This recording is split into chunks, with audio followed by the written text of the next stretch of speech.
A Parent Wins, an adventure of a lifetime. A global expedition dedicated to collecting stories of environmental and cultural preservation while conducting marine research aboard sailing vessel Resilience.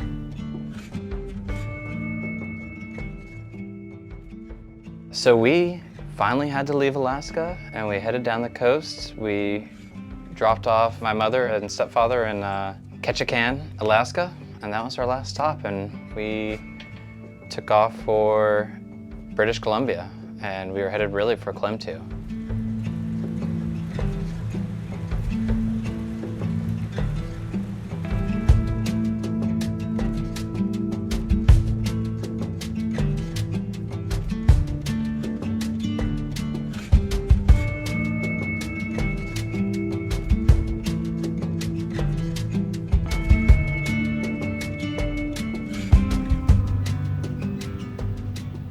Most people haven't heard of Klemtu, right? It's a tiny, tiny, tiny village in British Columbia.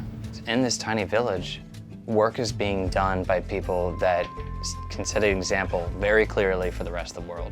Some of the work being done in Klemtu is starting to get recognition from the UN, from other leaders from around the world. Doug, the elected chief of that community, travels all over the world these days and is talking to people about the work that they're doing.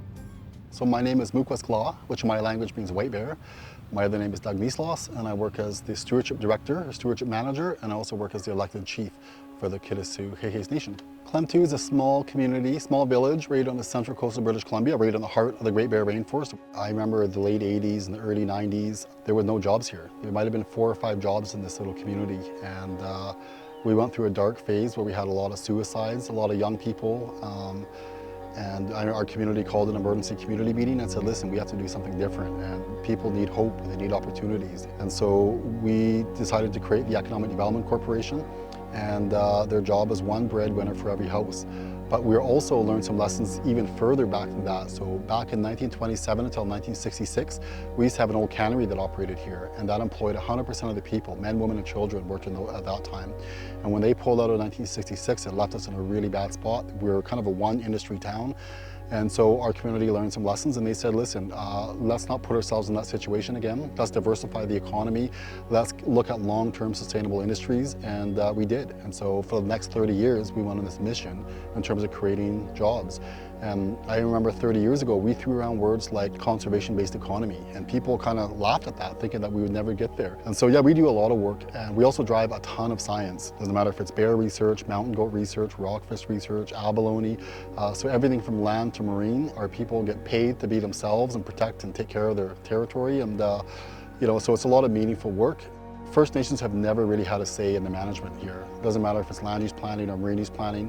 And if you go look at things like the Oceans Act or the Fisheries Act or the Wildlife Act, all those were developed in some of them late 1800s, some of them early 1900s, and some of them with no First Nations input. And we've been here for a long time. We've learned how to live in this environment. We've learned how to take care of our territories. And so we're pushing now to influence some of those policies and some of those management. And I would say we've done very well. Kitasoo and Xai'Xais Nation in Klemtu have put together this Office of Stewardship that is this embodiment of all these new jobs for the community members that align perfectly with their mission to sustain and protect and learn from and develop their relationship with their environment. And so it's this perfect answer to creating jobs, to preserving culture, to keeping kids in the community, and to keeping people happy. It's a really neat program. It's really cool that they're just taking charge, and it's really a model for other peoples in the area to do the same thing, and just to say, you know what, this is our land, and we're going to protect it no matter what. We went out with the Stewardship Office, and it was a combination of local Indigenous Native people and other folks from outside the community, scientists typically. It was really cool. We pulled up all these crab pots that they had set the day before and went to these different inlets, and we pulled up these crab pots just to do a survey of the population, really, population counts, and to see what the recovery rate looks like, because that area used to be extremely well fished. And so they've since closed those areas to crabbing, except for people in the communities that have subsistence permits. So we spent a lot of time with the folks doing the crabbing survey and had an incredible day or two. I mean, it was a lot. It's a lot of land to cover. And then we went out with the Watchmen.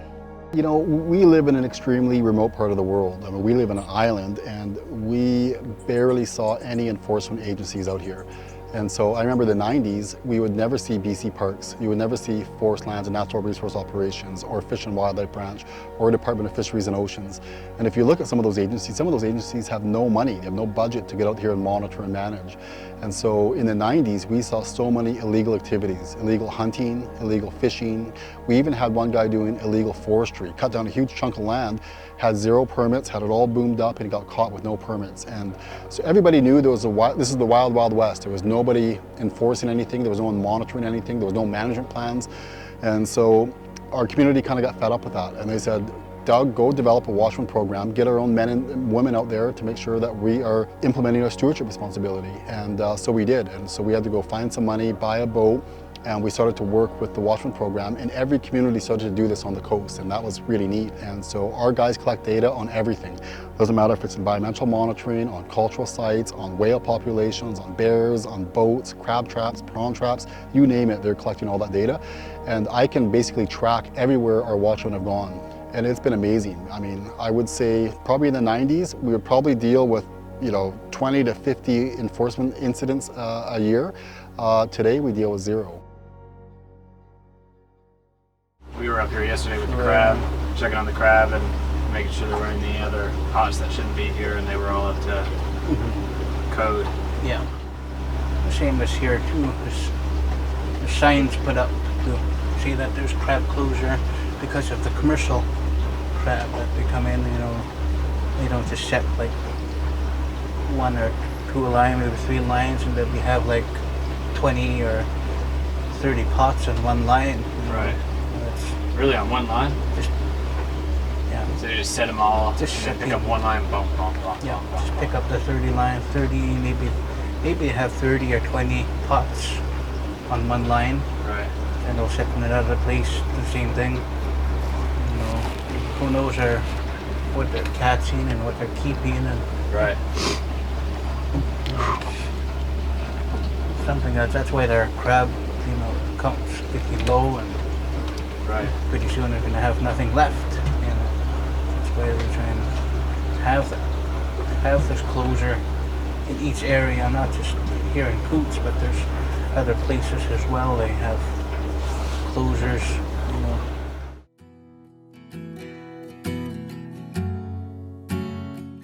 I don't know what, this job just pulled me in. It was meant to be for me to be the Watchman out here. I was surprised to be the one out here.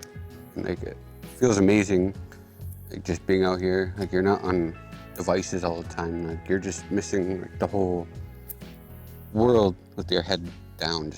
I don't know, that's my opinion. But it's beautiful. It calms me down, and my territory. I just love being out here and doing this and just learning new knowledge from other people that I never had. And it feels good.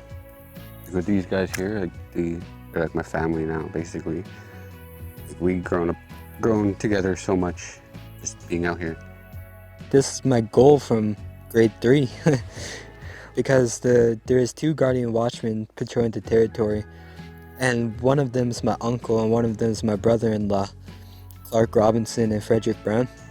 They took me out on a boat here and there, and that's how I fell in love with the Watchmen, is going out on a boat, seeing killer whales, humpback whales, all sea animals, and seeing all the bears.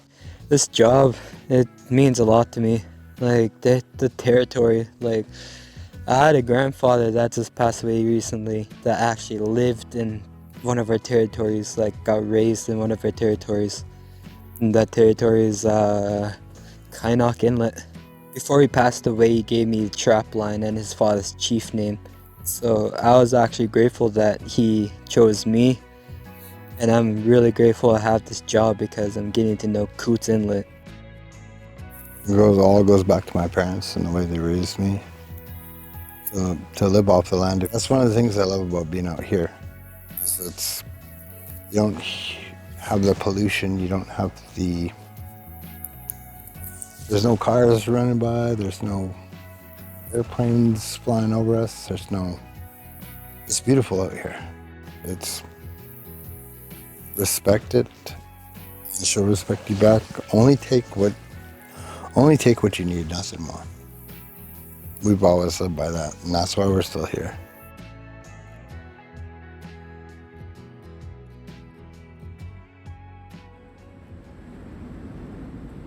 After sailing through Alaska and after forming these, ideas that we were starting to form about what's going on and what we can do, and our whole goal is to share ideas of hope and stories of hope, and share perspectives, of course. We left Alaska and we're kind of on this journey, and we started to have questions of what can you do? And it was so sweet to sail into Klemtu and start to talk to people that had an answer. And it might not be the answer for everybody, but they had an answer, and it's a really great one. We have an opportunity as a community to make money in lots of different ways. We could log out all these trees and sell them and probably make millions of dollars, but that's not a choice we want to do, and we're in a really unique position where we've never surrendered our rights or our title.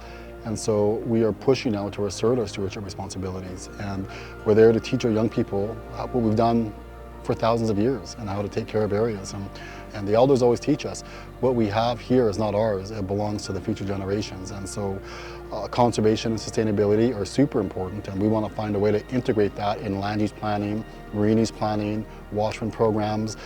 Our elders always tell us that we're rich already. We're rich with clean air, we're rich with clean water, we have fish in the water, we have, we have everything that we need to sustain us. Klemtu is just like this profound experience. Going to Klemtu and seeing all of these things that I've only read about happening in real life, and seeing people that just take charge of their rights and their land, it's really powerful. We talk about hope. Doug is hope incarnate, and he's a force of nature. And the guy, I've had conversations with people like this in the past, or have heard this perspective in the past, and every time I hear it, I'm like, yes, that's so true. The guy basically will say, there's a problem? Well, let's do something about it. What can we do? Let's just go, do it. And I think he even said when we were talking to him at one point, I don't know if it was in our interview or not, he was like, just need to get out there and get one of those shirts, with the Nike slogan. But, he's just do it. And I love that. I think when you have that sense of community and you have that selflessness and you have that drive that Doug, for example, has, I think that's one of those ingredients we might be looking for as we travel for the next 10 years.